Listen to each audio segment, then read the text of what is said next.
Estamos listos para escuchar la palabra del Señor. Si me acompañan de pie, gloria a Jesús.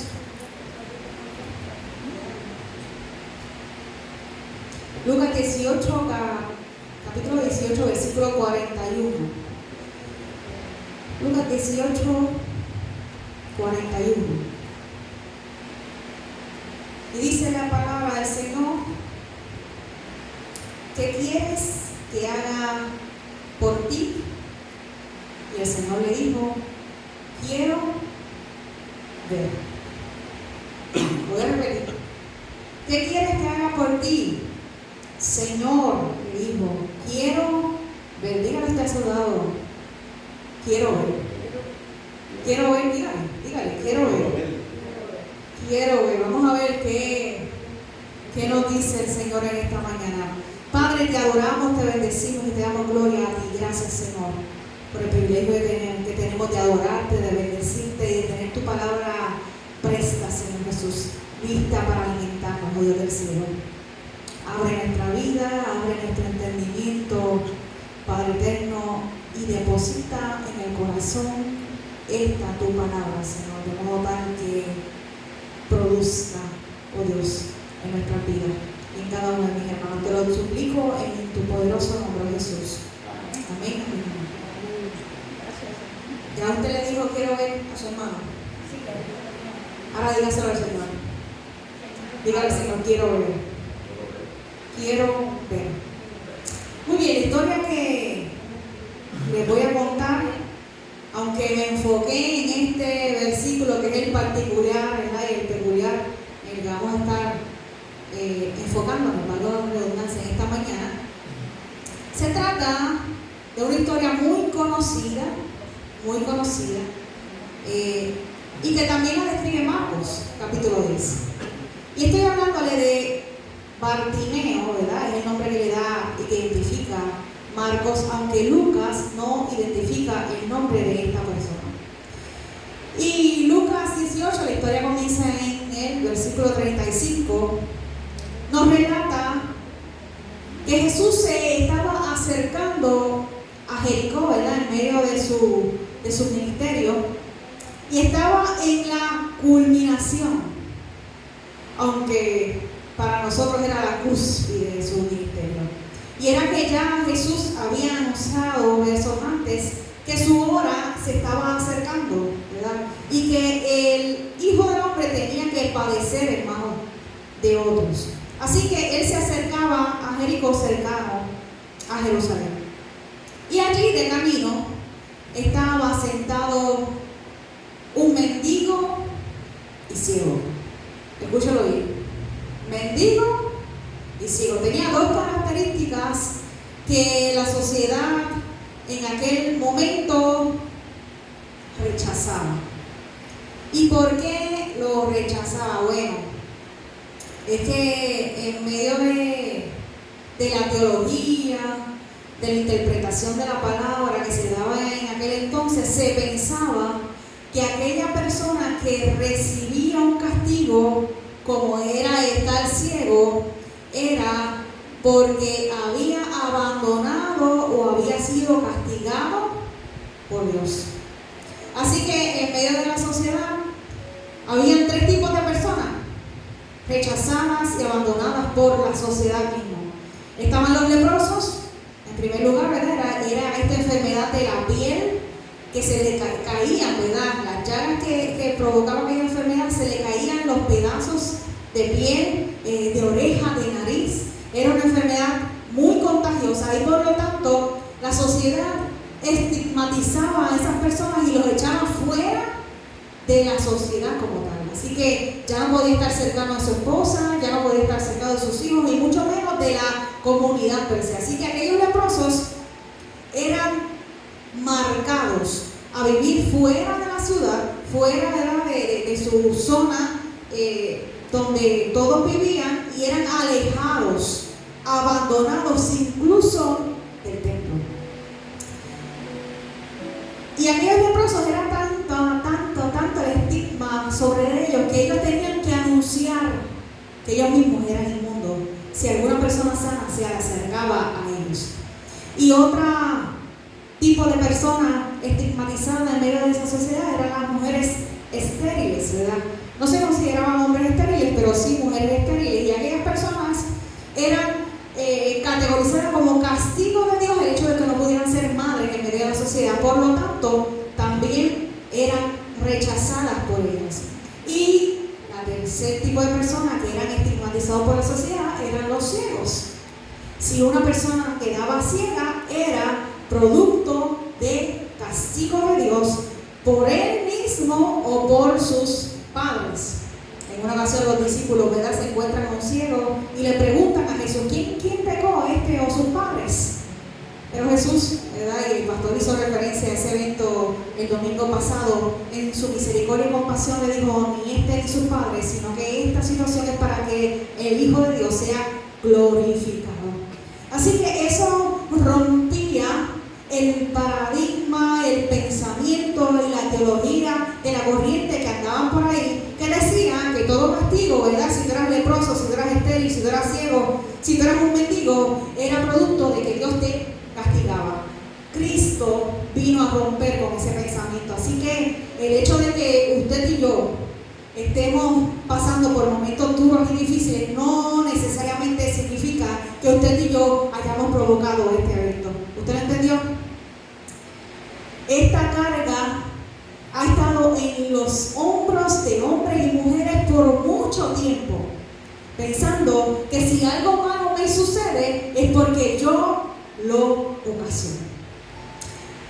Así que tengo que decirte que Dios no es causante de nuestra desgracia, que Dios no es causante de nuestro desaliento, que Dios no es causante de nuestras necesidades incluso, sino que nosotros mismos en ocasiones forjamos, ¿verdad?, por medio de las decisiones que nosotros tomamos o las decisiones que otros también toman. Qué injusto es eso, ¿verdad? Que nosotros tengamos que acarrear con consecuencias que otros incluso toman, pero que nosotros afrontamos. Y esto se llama vivir en un mundo caído, en un mundo que tiene este estatus desde el Edén, desde el Génesis, porque Dios sí creó un mundo perfecto para Adán y para Eva, pero ciertamente la decisión de Adán y Eva, ¿verdad?, que fueron tentados por la serpiente llamado Satanás, produjo que el mundo perfecto en el que existía fuese un mundo caído.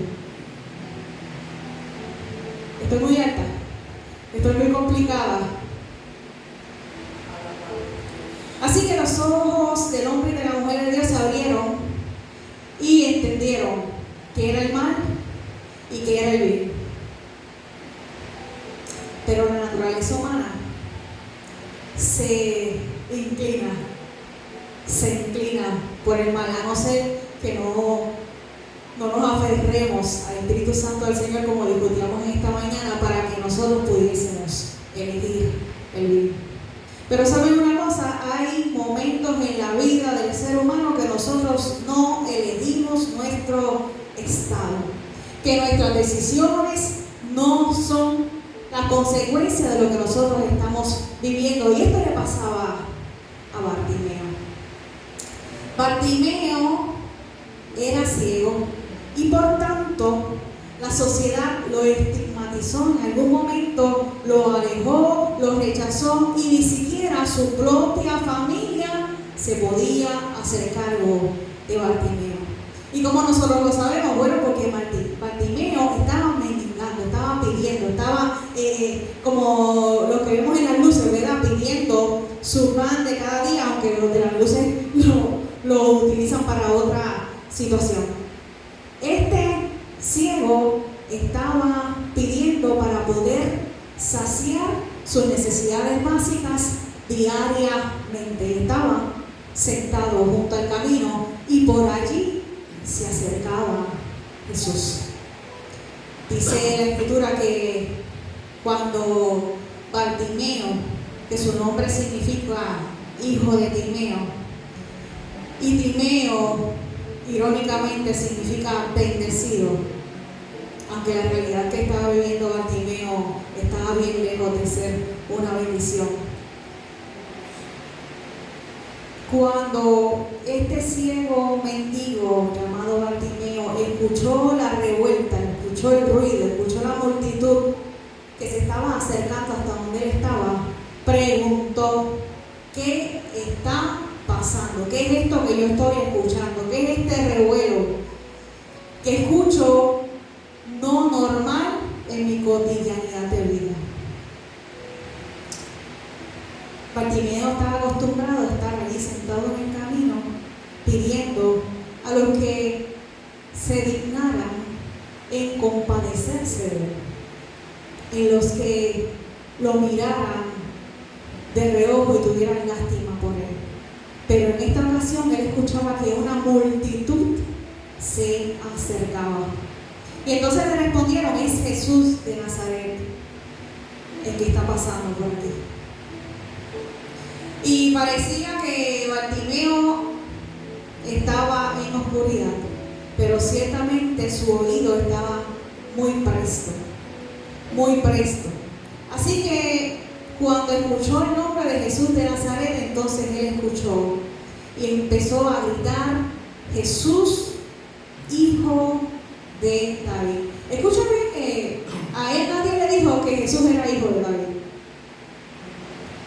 Pero cuando él escuchó, y seguramente había escuchado anteriormente de Jesús, lo que Jesús hacía por este tipo de personas, con su carácter, con su personalidad, con sus necesidades, entonces él reconoció que solamente el Mesías esperado era capaz de completar esa gran misión aquí en la tierra.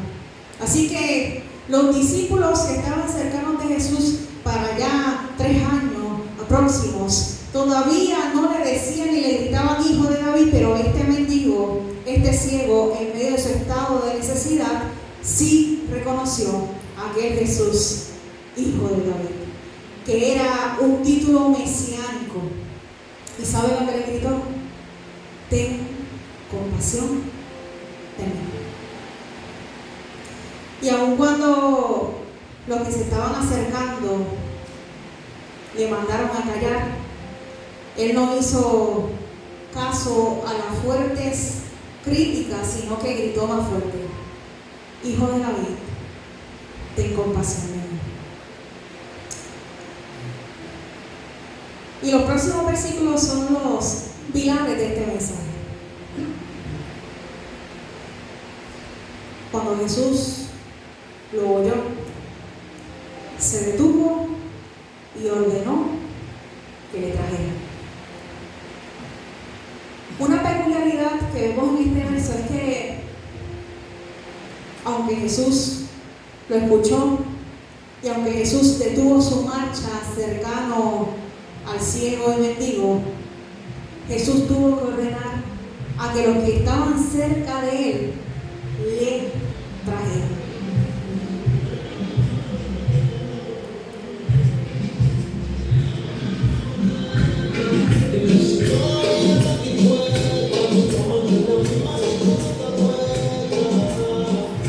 Ahorita dijimos sobre la música explícita, ¿verdad? Que podíamos escuchar de camino si nos quedábamos unos minutos, porque esa es una de ellas. Disculpen los que están en sintonía. Jesús le oyó, Jesús se detuvo, pero Jesús ordenó que le trajeran al mendigo. Símbolo de lo que la iglesia está llamada a hacer. Ciertamente nosotros vamos a orar por aquellos que necesitan a Jesús, pero ciertamente usted y yo también somos responsables de traerle la vida a Jesús. Y cuando aquel ciego se acercó al Dios Todopoderoso, a ese hijo de David, a ese rey prometido, Jesús le hizo una pregunta peculiar a Bartimeo.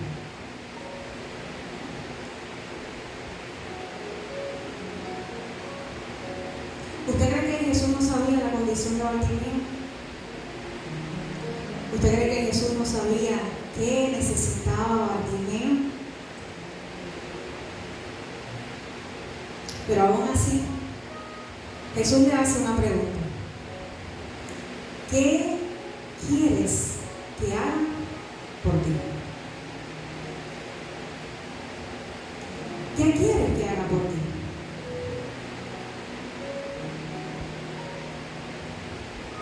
Y es que a veces nos acercamos a Jesús y nosotros no estamos claros de lo que nosotros queremos de Jesús. Ciertamente las circunstancias de la vida nos aprietan, nos ahogan. Y obviamente la secularidad de la sociedad en la que vivimos nos invitan a pensar en el yo, en el que yo necesito, en lo que yo deseo, en lo que yo anhelo. Pero muy pocas veces nos empujan a pensar en el otro. ¿Qué quieres que haga por ti?, le dijo Jesús.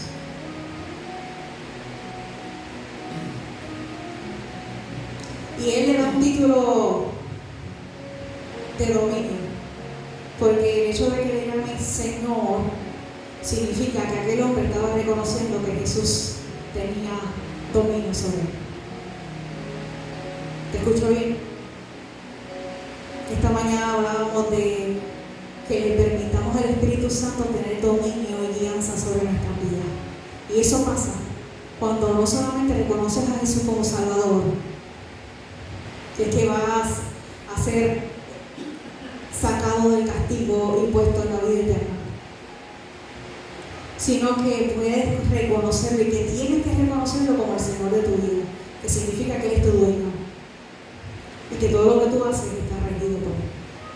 Esa es la diferencia de ser el Salvador y de ser Señor. Hay muchas personas que vienen a Jesús solamente para que su alma sea salva, pero no lo reconocen como Señor de su vida. Para que tenga dominio y para que no solamente usted viva una vida plena en el futuro por todo lo que tenía, sino que viva la vida plena desde ahora. Por eso se acercó a Bartimeo, porque a Jesús le interesa que la vida del ser humano no solamente lo reconozcan como el Señor de señores y Rey de reyes, sino que lo reconozcan como el Señor de su vida personal. ¿Qué quieres que haga por ti, Bartimeo? Y Bartimeo le respondió: quiero ver.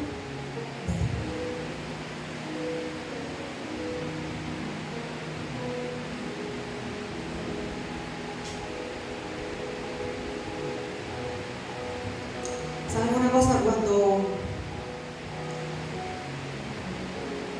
Cuando estaba preparando este sermón, Benino me preguntó varias veces: ¿Yari, qué te pasa? ¿Verdad? Y es que aunque yo tenía una idea de lo que Dios me estaba llevando, cuando llegué a este punto, mi corazón se rompió.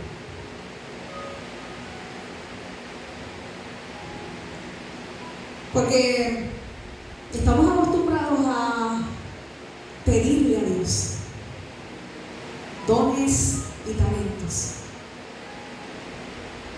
Estamos acostumbrados a pedirle a Dios su poder y su autoridad. Estamos acostumbrados a pedirle a Dios que se meta en medio de nuestras situaciones y que las cambie, que las transforme para Él. Estamos acostumbrados a venir ante Jesús para que nuestra dura realidad sea transformada.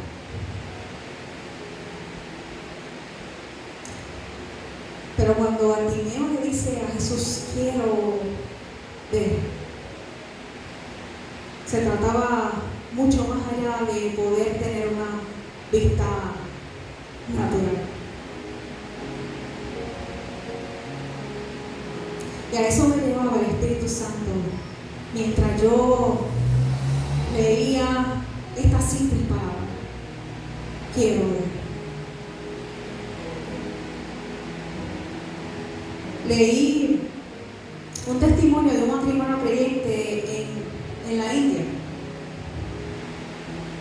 Este matrimonio, en su cotidianidad, se fijaron en dos niños que estaban sacando alimento de un basurero. Y este matrimonio se conmovió tanto al ver aquella escena que decidieron acercarse a los niños y preguntarle, ¿verdad?, por qué ellos estaban haciendo aquello. Y en medio de su conversación, los niños le confesaron que ellos habían sido huérfanos. Ellos estaban sin mamá y sin papá y no tenían qué comer. Así que ellos tenían que sacar de la basura su alimento diario. Y aquel matrimonio creyente se conmovió tanto que quiso llevarse a su casa aquellos niños.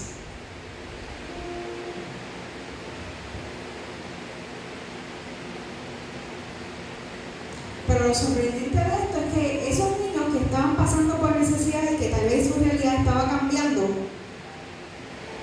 le dijeron a aquella pareja: nosotros no somos los únicos niños. Así que habían 8 niños más en aquel vertedero en la misma condición. Y aunque la realidad de aquellos 2 niños tal vez iba a cambiar para bien, ellos ya no tenían por qué preocuparse de la realidad de los otros 8 niños. Pero el corazón de aquellos niños era tan puro y tan noble, ellos no pudieron quedarse con la bendición de que su realidad cambiara y que pudieran tener una mamá y una papá que se preocuparan por sus necesidades básicas, sino que ellos quisieron que la realidad de los otros que se quedaban en el vertedero también cambiara. Y aquel matrimonio se conmovió tanto que trajo a su casa a vivir ahora 10 niños. Ese matrimonio se acercó a la iglesia y la iglesia puso manos a la obra y creó un proyecto, un orfanato, donde ya no solo estaban aquellos 10 niños, sino que recogían, ¿verdad?, todos los niños huérfanos de la India que eran rechazados por la sociedad. Y usted se pregunta, ¿y eso fue como en el año 400? Fue en pleno siglo XXI. Hoy día ese ministerio se llama Asian Aid. Por cierto, ahí entré a la página y todo. Se pueden hacer donaciones y no solamente atienden a niños huérfanos, sino a muchas situaciones, ¿verdad? Mujeres maltratadas, dan educación. Ese ministerio se ha extendido y solamente comenzó con un matrimonio que dio. Y entonces nos preguntamos, ¿tú quieres que Dios te muestre? Si tú quieres que Dios te muestre, entonces es porque tienes que poner en acción aquello que Dios te muestra. Y tuve que hacer un detente en medio de mi escrito, ¿verdad?, en medio de esta reflexión, y orar para que Dios nos permita ver.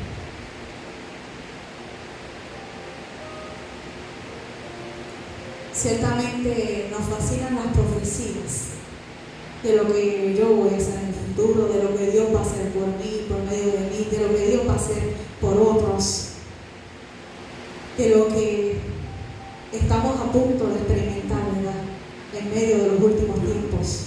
Nos fascina. Pero el llamado de la iglesia, más allá de conocer los tiempos, es poder actuar en medio de los tiempos. Quiero ver, para que en medio de este ver usted pueda también accionar. Y esto es un reto enorme y obligado, ¿sabes?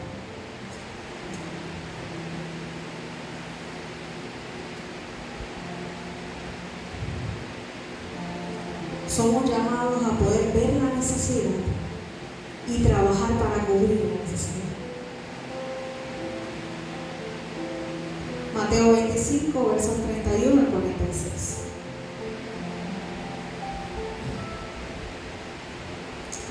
Cuando el Hijo del Hombre venga en su gloria acompañado por todos los ángeles, entonces se sentará sobre su trono glorioso. Todas las naciones se reunirán en su presencia y Él separará a la gente como un pastor separa a las ovejas de las cabras. Pondrá a las ovejas a su derecha y a las cabras a su izquierda. Y entonces el Rey dirá a los que estén a su derecha: vengan ustedes que son benditos de mi Padre, hereden el reino preparado para ustedes desde la creación del mundo. Pues tuve hambre y me alimentaron, tuve sed y me dieron de beber, fui extranjero y me invitaron a su hogar, estuve desnudo y me dieron ropa, estuve enfermo y me cuidaron, estuve en prisión y me visitaron. Y entonces estas personas justas responderán: Señor, ¿en qué momento te vimos con hambre y te alimentamos? ¿O con sed y te dimos algo de beber? ¿O te vimos como extranjero y te brindamos hospitalidad? ¿O te vimos desnudo y te dimos ropa? ¿O te vimos enfermo o en prisión y te visitamos? Y el Rey dirá: les digo la verdad, cuando hicieron alguna de estas cosas al más insignificante de estos, mis hermanos, me lo hicieron a mí. Eso es hasta el versículo 40, escúchalo bien. Jesús está invitando y dándole la bienvenida a aquellos que se convierten como, que actúan como ovejas y que están en el grupo de la derecha. Pero hay otro grupo.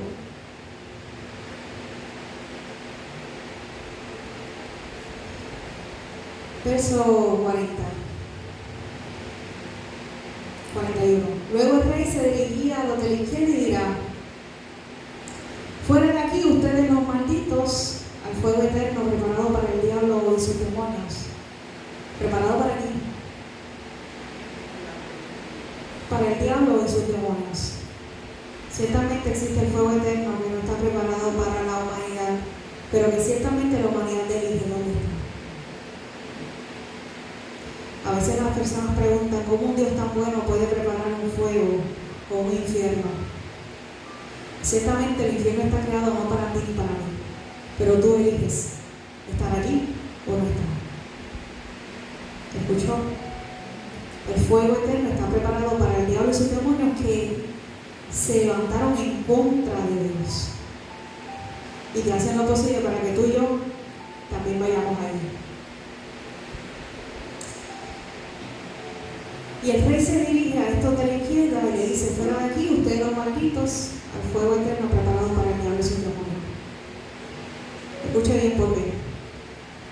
Pues tuve hambre y no me alimentaron, tuve sed y no me dieron de beber, fui extranjero y no me invitaron a su hogar, estuve desnudo y no me dieron ropa, estuve enfermo y en prisión y no me visitaron.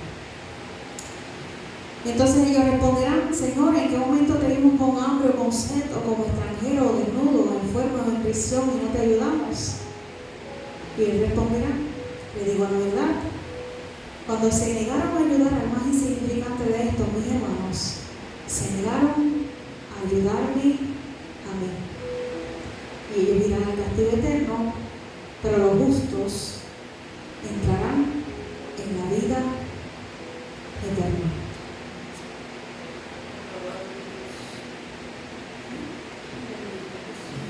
Parece que es una palabra dura, ¿verdad? Pero es una palabra llena de esperanza. Nos invita así ciertamente disfrutar de los beneficios que es estar cobijados por el Dios eterno, como le hicieron aquellos niños que fueron encontrados por este matrimonio bondadoso y compasivo. Pero también somos invitados a actuar como aquellos niños, a no solamente beneficiarnos de aquel que nos encontró, sino también compartir esta buena noticia con otros. Y a utilizar los recursos que el Señor nos dé para bendecir la vida de aquel que está pasando necesidad.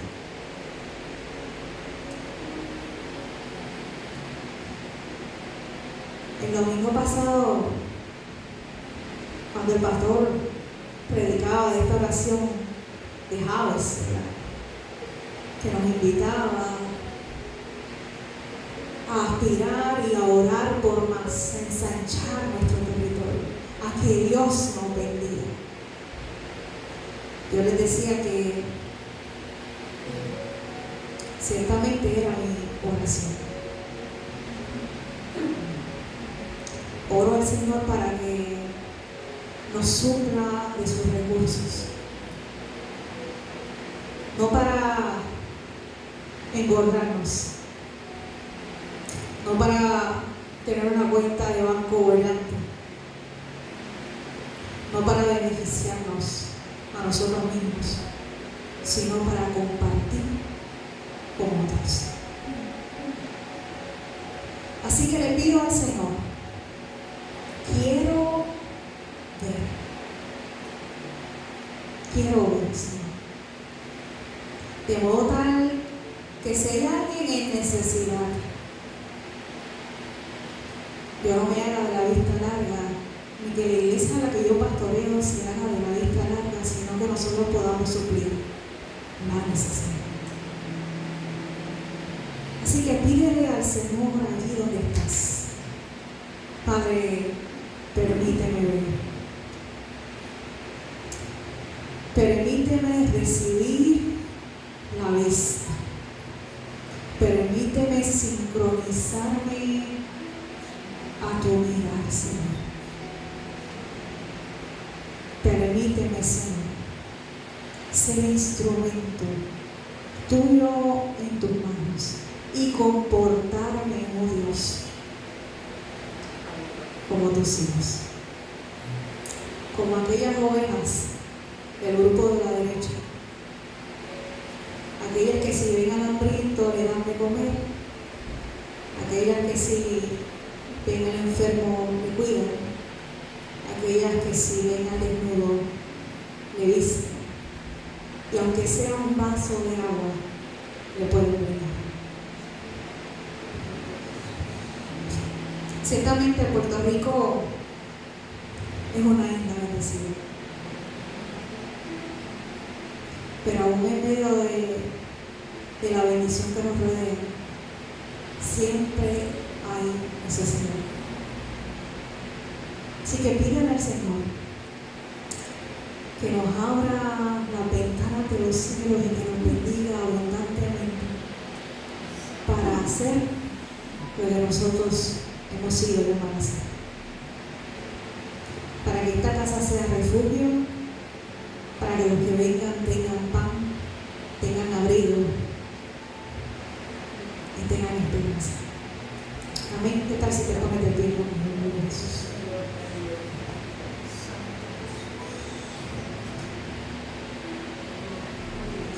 Juan 8:12 dice: yo soy la luz del mundo. El que me sigue no andará en tinieblas, sino que tendrá la luz de la vida.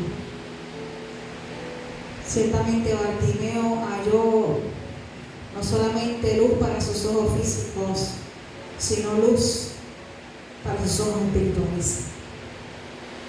Y eso es lo que le pedimos al Señor. Padre, aquí está tu casa, aquí está tu iglesia, aquí está tu pueblo, Señor. Humanamente hablando, Padre, nuestros recursos son limitados, Señor. Pero nosotros te creemos a ti, el dueño del oro y de la plata, Señor. Te lo pedimos, oh Dios. Abre las ventanas de los cielos, Padre. No para engrosar nuestro bolsillo, Señor Jesús, porque tú conoces la intención de nuestro corazón. Tú la sabes mejor que nadie del cielo. Te pedimos, oh Señor Jesús, que tú nos abras puertas de recursos, oh Dios del cielo. De modo tal, Señor Jesús, que nosotros podamos cumplir con lo que tú has puesto en nuestras manos. Permítenos ver, Señor, como tú ves. Permítenos ver como tú ves, Señor. Padre, y que se cumpla tu palabra, Dios. Que mientras nosotros te damos el primado a ti y al reino, Señor Jesús, todas las cosas, Señor, serán añadidas. Todas las cosas tendrán orden, oh Señor. Todas las cosas serán bendecidas. Padre, estamos y nos movemos en ti, Señor. Que tu Santo Espíritu nos dirija, Dios del cielo, a donde haya necesidad, oh Padre eterno. Permítenos ver, Señor. Nosotros deseamos ver, oh Dios del cielo, ver al necesitado, ver al caído, ver al afligido, oh Señor Jesús. Padre eterno, y que en nuestra naturaleza, Padre eterno, nosotros podamos acudir y crecer, Señor Jesús, para alcanzar tus grandes milagros, Señor. Eso que tú has tenido y que tienes reservado, Señor, para tu pueblo, aquellos que se disponen ante ti, Señor Jesús, aquellos que obedecen a tu mandato, Dios del cielo. Bendice a estos mis hermanos, oh Dios, y bendice a todos aquellos que se van a llegar a la casa, oh Dios, que en medio de este proceso, Señor Jesús, el fruto del Espíritu, Señor, el fruto del Espíritu, Padre eterno, sea sobre cada uno de nosotros, Dios del cielo, para que en amor y compasión, Señor, en paciencia, Señor, podamos recibir al que está afligido, podamos recibir al que está quebrantado, podamos recibir al que está necesitado, Señor. Y que al acercarse a ti, Señor Jesús, pueda recibir lo que necesita, Dios. Como tú solamente sabes, oh Dios del cielo. Cuando nos haces la pregunta, Dios, ¿qué quieres que haga? Permítenos ver, Señor, y dame los recursos necesarios para que podamos actuar conforme a tu propósito, Señor, conforme a tu llamado, Dios del cielo, conforme a tu llamado. Bendice a este pueblo, Dios del cielo. Mira su necesidad particular, mira sus peticiones, Dios del cielo, y que ellos entiendan, Señor, que comprendan, Dios del cielo, que se acojan a los grandes beneficios que tienen estar viviendo en tu casa, oh Padre, que disfruten de los beneficios, Señor Jesús, y que se mantengan firmes, seguros y esperanzados, oh Padre eterno, de que tú eres su Dios.